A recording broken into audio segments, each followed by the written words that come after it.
Caros amigos, nestes dias tão diferentes, onde estamos reescrevendo novas diretrizes de ação perante a vida, não podemos deixar de nos lembrar de dois recursos preciosos disponíveis para todos nós: a oração e a água fluidificada.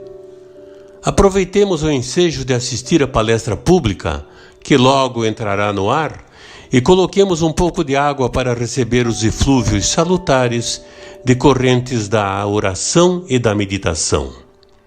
Emmanuel, no livro Segue-me, da Lavra Mediúnica de Francisco Cândido Xavier, disse-nos que a prece intercessória e o pensamento de bondade representam irradiações de nossas melhores energias. A criatura que ora ou medita exterioriza poderosas forças que, ao influenciar em uma singela taça de linfa potável, condensam princípios salutares que aliviam e sustentam, ajudam e curam. Aproveitemos, pois, esses instantes de profundas reflexões sobre os valores reais da vida para recolher estas bênçãos num pequeno gole de água pura que, de igual forma como aquelas que recebíamos nas nossas casas espíritas, irão dessedentar nossas almas e corações. Muita paz. Sociedade Espírita Renovação.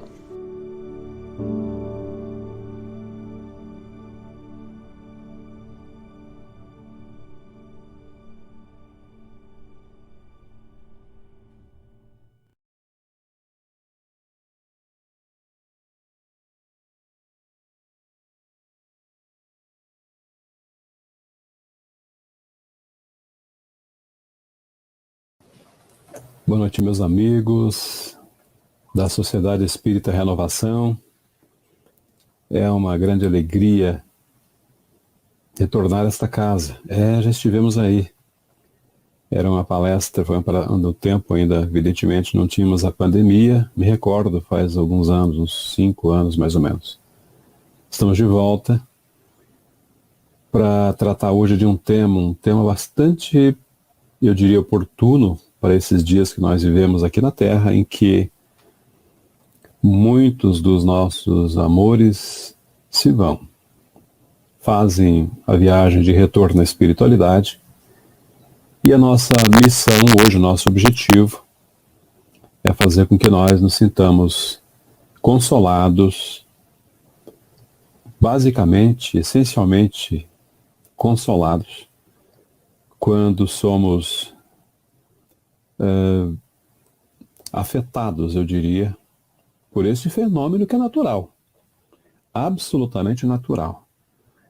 A nossa proposta hoje é justamente mostrar isso, como se dá esse fenômeno da morte, para nós espíritas da desencarnação, a sua magnitude para o espírito, porque sim, é um grande momento, é um momento mágico na vida do espírito, importantíssimo, porque marca o final de uma fase da nossa existência e renasce outra fase, ou surge outra fase, a gente retoma, na verdade, a nossa caminhada como espíritos imortais que todos nós somos. Por isso, meus amigos, hoje nós temos uma proposta para vocês, para todos vocês, que é tratar essa questão da imortalidade, essa questão da nossa existência enquanto espírito. Espiritismo e imortalidade é a nossa proposta de hoje, para que nós reflexionemos acerca dessa ocorrência que nos é tão natural, mas que ao mesmo tempo nos surpreende, porque ninguém espera, não é? Esse momento da partida, muito embora a proposta do Espiritismo é que nós estejamos permanentemente preparados para ela. Nós então compartilharemos algumas telas, algumas lâminas, mas antes, porém, nós convidamos a todos para que juntos façamos uma prece de agradecimento a Deus, a Jesus, por essa oportunidade de estarmos aqui reunidos mais uma vez na Sociedade Espírita e Renovação. Estivemos aí na SER, fizemos parte desse centro espírita, mais ou menos uns 20 anos atrás, Ficamos uns 3 meses nascer. Né? Poucas pessoas sabem disso, mas nós já participamos, já fomos integrantes dessa casa. E por isso nós estamos aqui novamente, um pensamento elevado, a Deus, a Jesus, pedindo a proteção, o amparo para todos nós, a nossa diretoria desta casa, aqueles que trabalham tão assiduamente, com tanto carinho, com tanto zelo, que nós sabemos, para manter esta casa funcionando, atendendo, esclarecendo, orientando, consolando, especialmente nesse período de pandemia.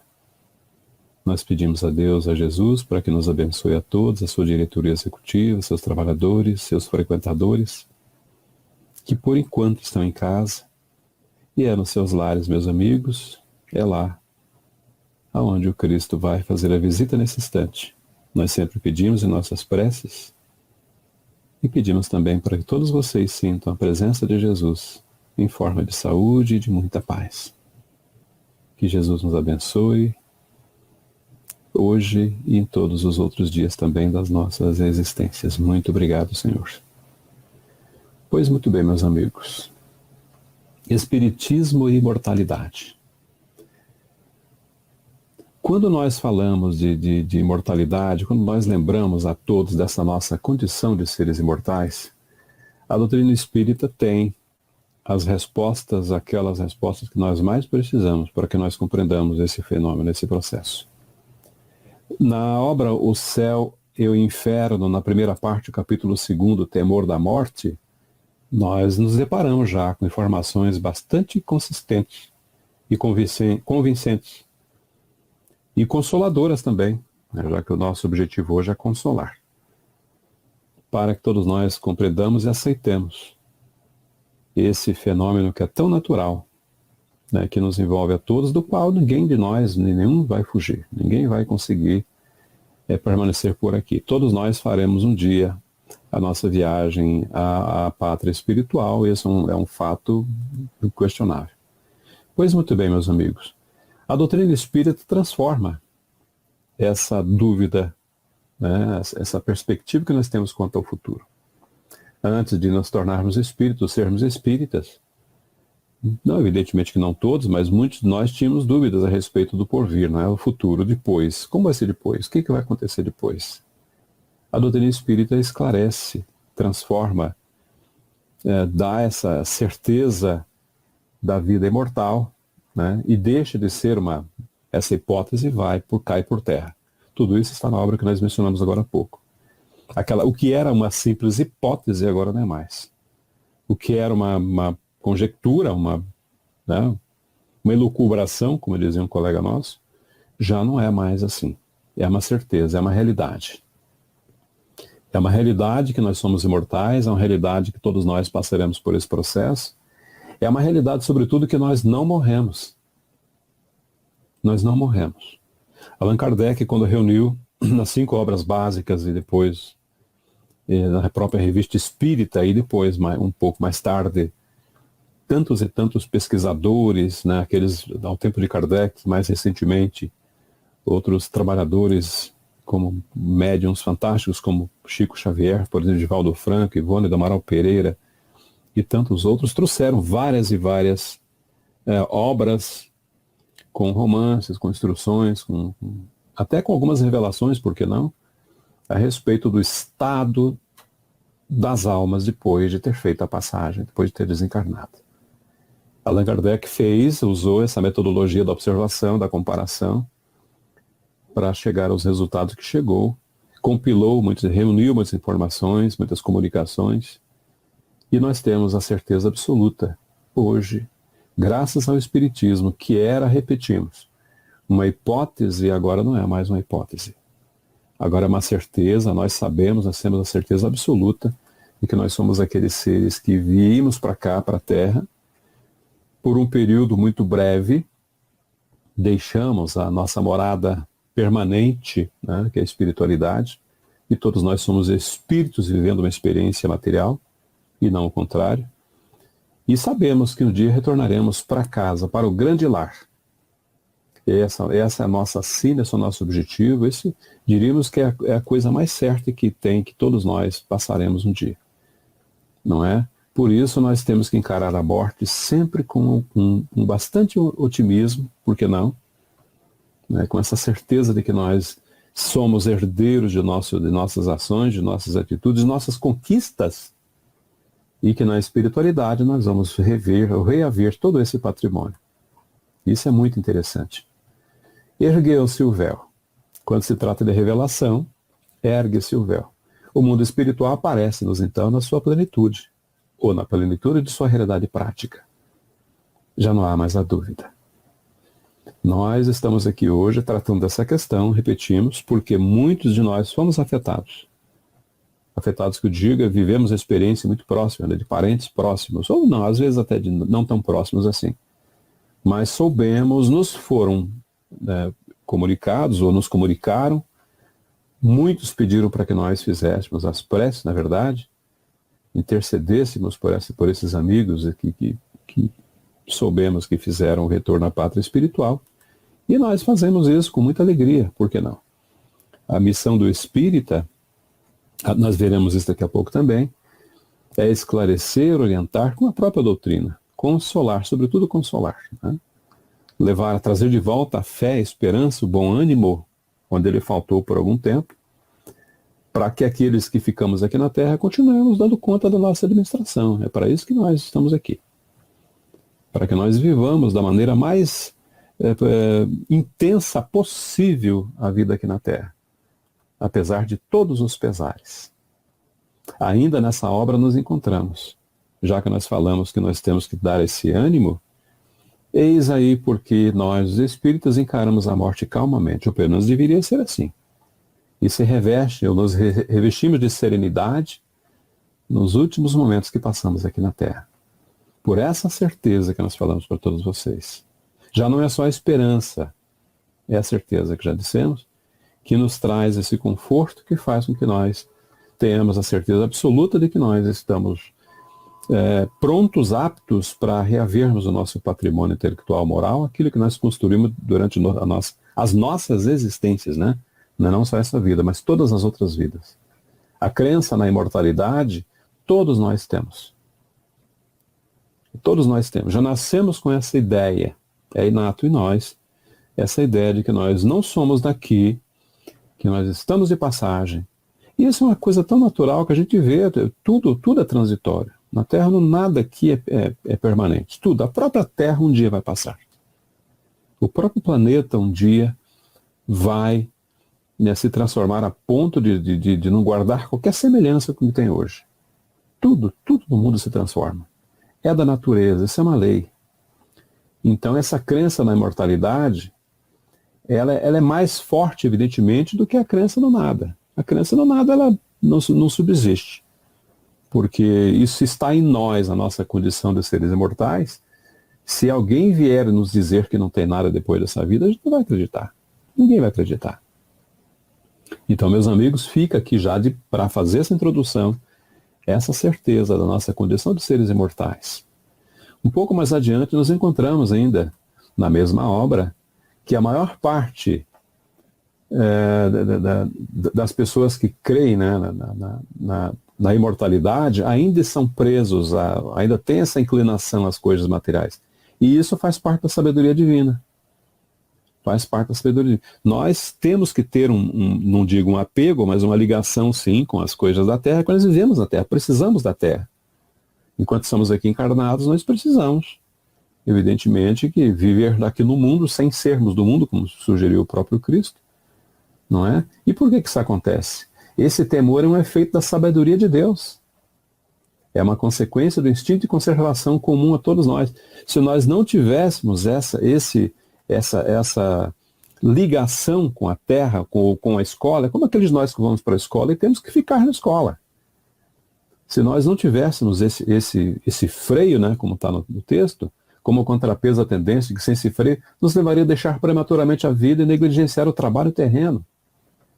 Se nós vivêssemos simplesmente pensando, né, e lógico que temos que pensar, mas essencialmente na vida após a morte, ou seja, na espiritualidade, sem nos preocuparmos com o nosso dia a dia aqui, nós seríamos pessoas que não ficaríamos aqui. teremos uma inclinação muito grande até a própria suicídio, ou uma vida desregrada, uma vida, né, sem as preocupações que são necessárias para que nós vivamos aqui na Terra, sim. Repetimos, eu gosto muito de fazer essa comparação da nossa permanência aqui na Terra como aqueles de nós que vamos para a escola. Muitos não gostam da escola. Deveriam gostar, é claro. Mas muitos vão para a escola pensando em voltar para casa. Assim somos nós. Nós vimos aqui para a Terra pensando em voltar também para a espiritualidade. Não é, digamos, tão prazerosa a Terra no momento atual? Não é, nós sabemos que não é. Mas isso já foi avisado. O próprio Cristo nos disse que na Terra nós só teríamos aflições. Porque aqui não é um mundo ainda, né, de felicidade. Nós estamos caminhando para um processo, já está um processo bem adiantado, para eu diria, uma promoção do nosso planeta para o mundo de regeneração, mas esse processo não se completou ainda, ele está no começo, né? No mínimo a meio, né? Com a morte, quando acontece a desencarnação, nós voltamos para o mundo dos espíritos. Lá nós somos exatamente aquilo que somos aqui, por isso a importância de ocupar bem o tempo, né? Aproveitar bem aqui as oportunidades que aparecem, porque lá nós vamos, repetimos, já falamos algumas vezes, seremos aqueles que vamos receber a herança que nos cabe, a construção que nós fizemos. Para falar um pouco mais desse momento, dessa passagem, né, da vida física para a vida espiritual, nós temos uma sugestão aqui para todos vocês. É uma sugestão de um filme chamado Passageiros. Só que nós pedimos para que vocês... Pronto, não vão confundir porque eu trouxe aqui... A gente antigamente chamava isso de cartaz, né? Eu trouxe aqui o cartaz do filme, né? Esse filme Passageiros, para que vocês não se equivoquem, porque tem um outro Passageiros que não guarda relação nenhuma com esse.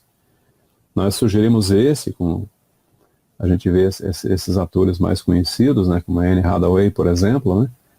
Que O Diabo Veste Prada e outras obras tantas que ela já fez, para que vocês vejam de uma maneira bastante artística, claro, uma produção artística, mas guardam relação muito, mas muito próxima da realidade. Não vamos aqui fazer um spoiler do filme, evidentemente, mas trata-se de um momento em que as criaturas se desligam aqui da Terra pelo fenômeno natural da morte, e a maneira como eles se encontram, né, logo após essa passagem, é que é interessante. Ela tem uma surpresa muito grande no meio do filme. Repito, não vou fazer mais spoiler para não tirar a graça do filme. Mas fica a sugestão para que vocês vejam esse filme para falar a respeito da desencarnação. É muito oportuno. Pois muito bem, meus amigos. No Livro dos Espíritos, na parte 2ª, do Mundo Espírita ou Mundo dos Espíritos, capítulo 3º, eu gosto de dar um endereço assim que fica fácil de achar. Da volta do espírito extinto à vida corporal à vida espiritual, tem um momento da perturbação, que tem uma ligação muito forte com o filme que eu acabei de fazer a indicação. Esse filme, o tempo todo, ele vai falar a respeito dessa perturbação, de como os espíritos se identificam como aqueles que fizeram o retorno à pátria espiritual. E essa perturbação espiritual, ela acontece praticamente com todos nós. Aqueles espíritos mais avançados têm, sim, também, a perturbação existe. A diferença está no período e na forma como essa perturbação acontece, mas ela sempre existe. Seja um leve sono, seja um torpor, não é? Mas ela sempre acontece. Ou seja, em casos mais graves, algumas dificuldades, inclusive, que nós não vamos relatar aqui, né? Que não é o nosso objetivo. Mas acredito que todos nós passamos, sim, por um período de perturbação. Aqui, nessa obra, nós destacamos alguns pontos que trata desse respeito. Por exemplo, a perturbação que se segue à morte, como eu disse, ela varia, né? Nada tem de penosa para o homem de bem, que se conserva calmo, semelhante em tudo a quem acompanha as fases de um tranquilo despertar, como acabamos de falar. Dr. Bezerra de Menezes, por exemplo, quando desencarnou, ele despertou suavemente na espiritualidade. E a primeira criatura que teve contato com o Dr. Bezerra foi uma jovenzinha que ele já conhecia, chamada Celina, que recebe e acolhe o bondoso velhinho na espiritualidade.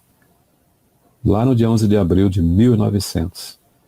Pois muito bem, o que mais tem de informação a respeito desse momento? Aqui uma advertência, uma informação que para todos nós é muito válida, especialmente nesse período, e talvez futuramente que isso volte a acontecer aconteça de maneira mais intensa, que já está acontecendo. Fica aqui uma observação, uma advertência muito séria da espiritualidade. O suicídio é a mais trágica de todas as circunstâncias que envolvem a morte. Nós não podemos tirar a nossa própria vida. É de consequência devastadora para o desencarnante, que julgando libertar-se de seus males, precipita-se em situação muito pior. Aqui, meus amigos, essa advertência, já vimos isso muitas e muitas vezes, né? Tem obras que tratam especificamente disso, e são muitas. Memória de um Suicida, por exemplo, já que mencionamos Ivone do Amaral Pereira, é uma delas. Ela conta com detalhes o que ocorre com a criatura quando resolve deixar essa terra por esse viés, por esse campo, dessa forma, né? E outras informações também que estão nessa obra, que é bastante consoladora, e também ela é instrutiva, porque ela nos deixa uma informação que é de grande valia, que para que nós tenhamos uma desencarnação tranquila, se é que eu posso chamar assim, nós devemos ter uma vida também tranquila. Tranquila não no sentido da folga ou das facilidades, mas sim da vida bem vivida, da vida vivida com retidão, com honradez, com moral elevada, enfim. Uma vida bem vivida também corresponde a uma morte, uma desencarnação igualmente boa, igualmente satisfatória para o espírito. Aprende a bem viver e bem saberás morrer. Ensina os benfeitores espirituais o espírito da codificação. Para que nós imaginemos, para que nós saibamos, tenhamos a certeza de que a nossa desencarnação guarda estreita relação com a nossa forma de vida aqui na Terra. Com relação à vida, meus amigos, a nossa passagem aqui pelo planeta, já que estamos falando de uma escola, uma grande escola, nós temos uma lição belíssima que fala a respeito das dores, das dificuldades e de porquê das dificuldades, o porquê das nossas dores. Esse livro, E para o Resto da Vida, de Wallace Leal Rodrigues, não sei se vocês conseguem ver ali, a nova edição está com uma capa diferente. Esse é da editora Clarim, de Matão, lá no estado de São Paulo, Matão, São Paulo. Tem uma lição nesse livro muito interessante, chama-se A Borboleta. Eu vou contar para vocês uma história que está aqui, só que ela vai ser contar um pouco diferente, mas é a mesma história. Que fala justamente a respeito da nossa vida aqui, do porquê nós sofremos, como se explica o sofrimento e por que ele existe na Terra. E como que nós devemos encarar esse sofrimento. A história da lagarta. Conta-se que, certa feita, um pai caminhava com seu filho, passeava com seu filho por um campo. E o livro é todo cheio de histórias morais, de cunho moral, assim, é muito usado por evangelizadores essa obra, inclusive, trabalhar com criança. E esse pai caminhava com seu filho e não perdia uma oportunidade de dar uma lição, de ensinar alguma coisa para o seu filho. Pois muito bem, chegou um dado momento que ele foi até um campo, um jardim, um bosque, coisa parecida, e se depararam com essa imagem, que eu vou colocar para vocês na tela aqui. Se depararam com essa imagem de uma pupa, né? É um casulo, e mostrou para o filho e disse que ali tinha um ser em desenvolvimento, um ser crescendo dele, uma futura borboleta. E como ele se movimentava, aquele serzinho se movimentava dentro desse casulo, e o pai só observando. O filho falou assim, vamos ajudá-lo. Vamos tirar ele daí, porque ele deve estar sofrendo, está se movimentando. Vamos ajudar esse ser. E o pai ficou observando. Ele sacou de um canivete, destacou aquele casulo, destacou ali do galho, e com o canivete abriu esse casulo.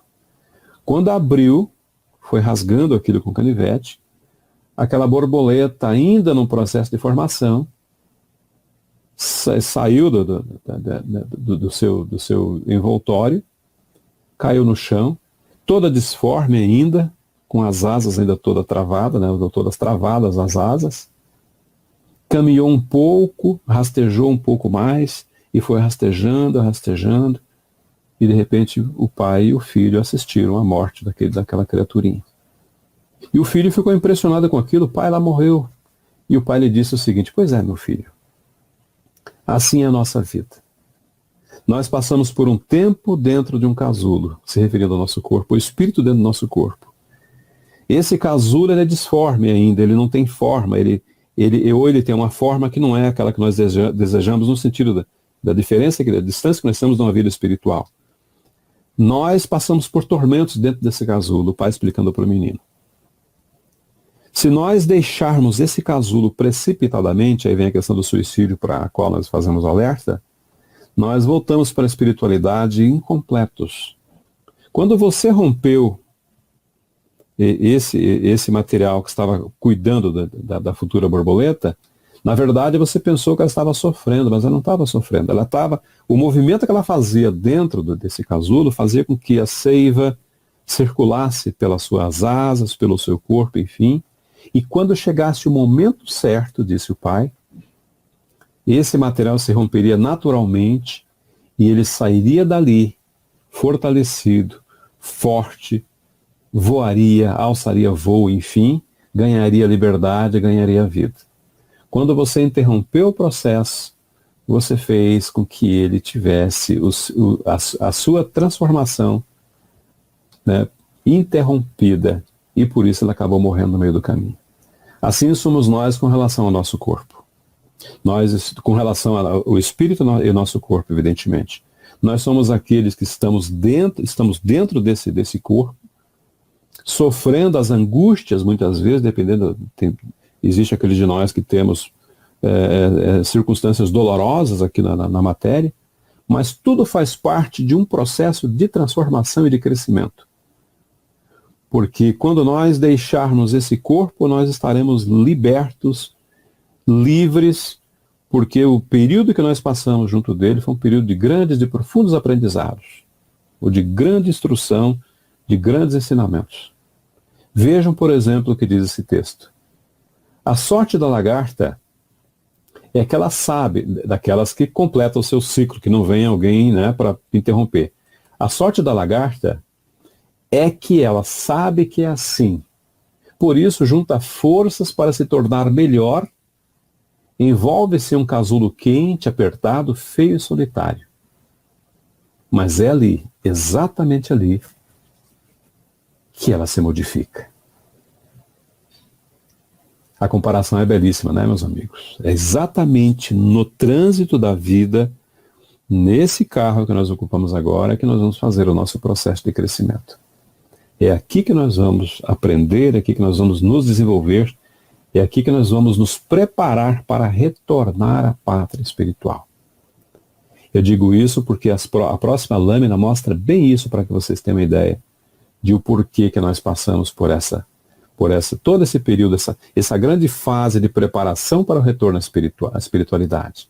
O que vocês veem aí parece um contrassenso, né? A desencarnação, mas o ser está nascendo? Sim, é exatamente essa a ideia. A imagem, o símbolo que carrega um processo de preparação de uma borboleta é exatamente o que acontece conosco. Por um tempo nós nos arrastamos aqui na Terra, um período nós nos preparamos, um período mais longo, nós nos preparamos, diferentemente da borboleta, um período mais longo de preparo nosso, né? Até que um dia nós deixamos o nosso corpo e nós desencarnamos e nós reentramos na vida espiritual, que é a vida verdadeira, perene, a vida imortal.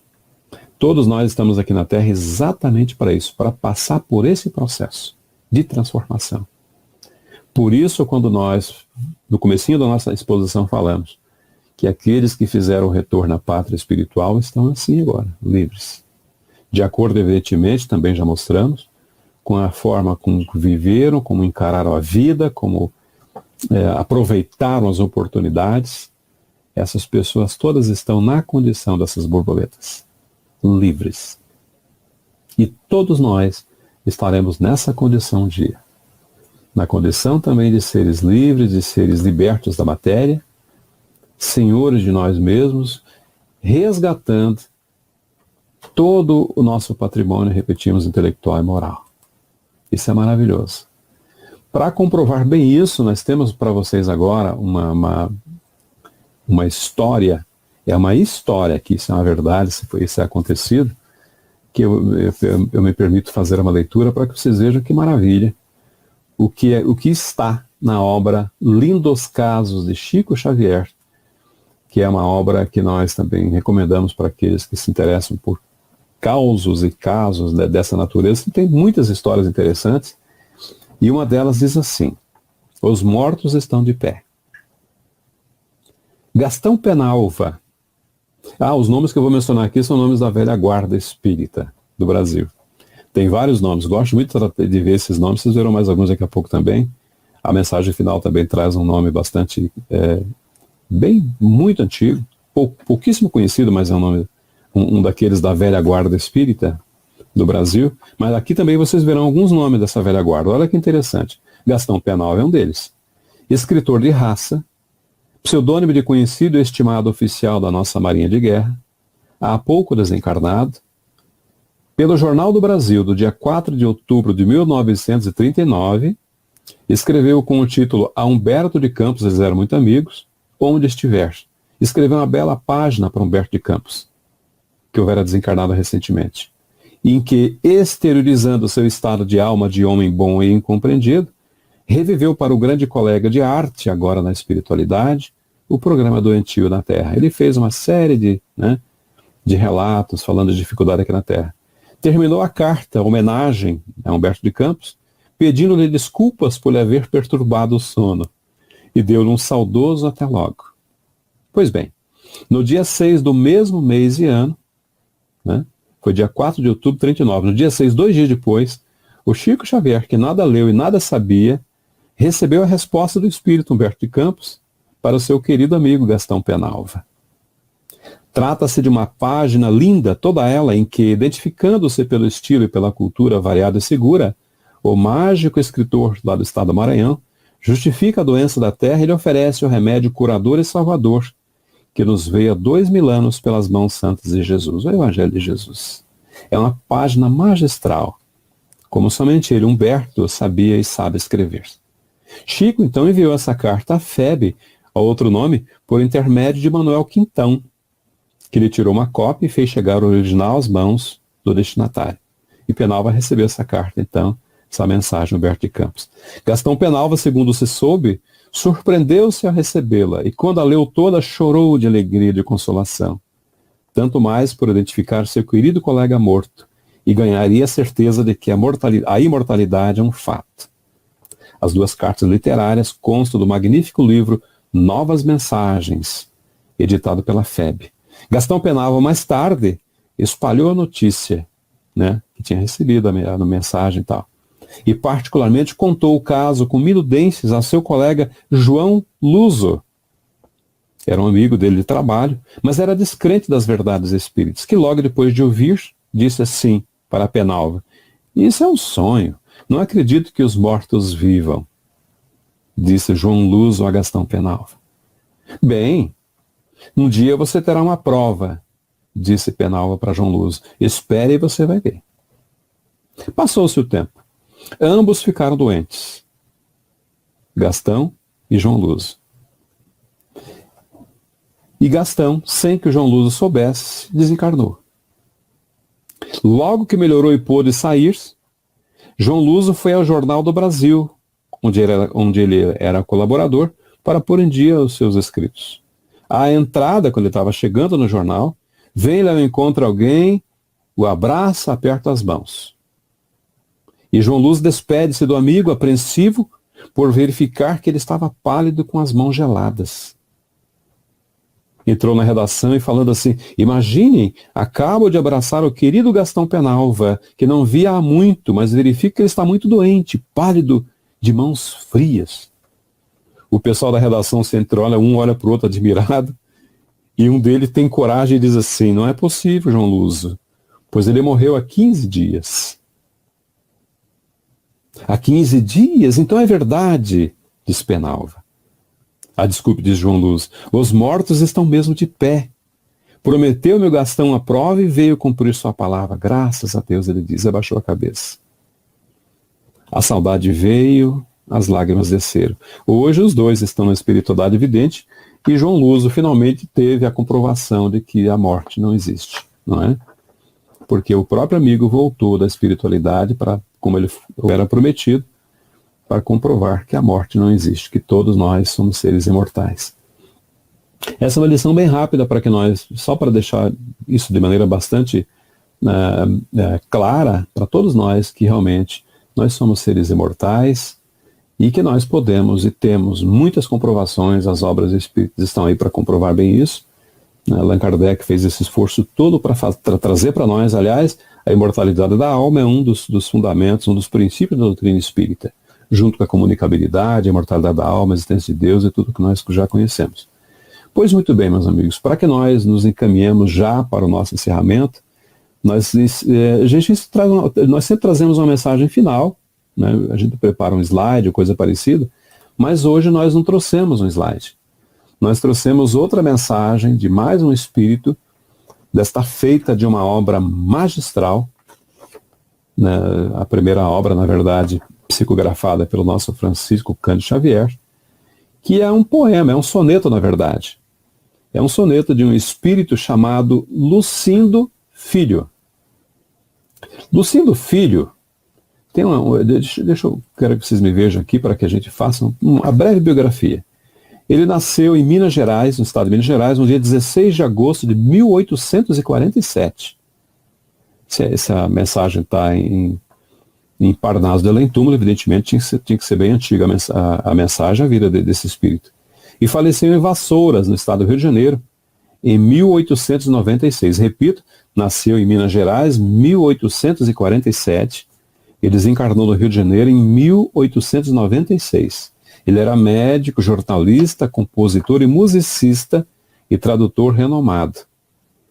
Era um latinista. Naquela época tinha muitos, os jornalistas, até os advogados, eles gostavam muito das letras. Hoje também, evidentemente, gostam, mas gostavam mais naquela época, né? O próprio Rui Barbosa era um homem das letras, tinha uma fala muito fluente, uma leitura, uma escrita irrepreensível, né? E João Luz era desse perfil. Né? Escrevia poemas, enfim, era um homem letrado, como se diz. E ele deixou uma mensagem muito bela, muito bonita. Num poema, eles estavam no reunião familiar. Não se cogitava nada disso. Alguém da família tinha desencarnado. E o Espírito se manifestou e deixou a seguinte informação, por meio do Chico Xavier.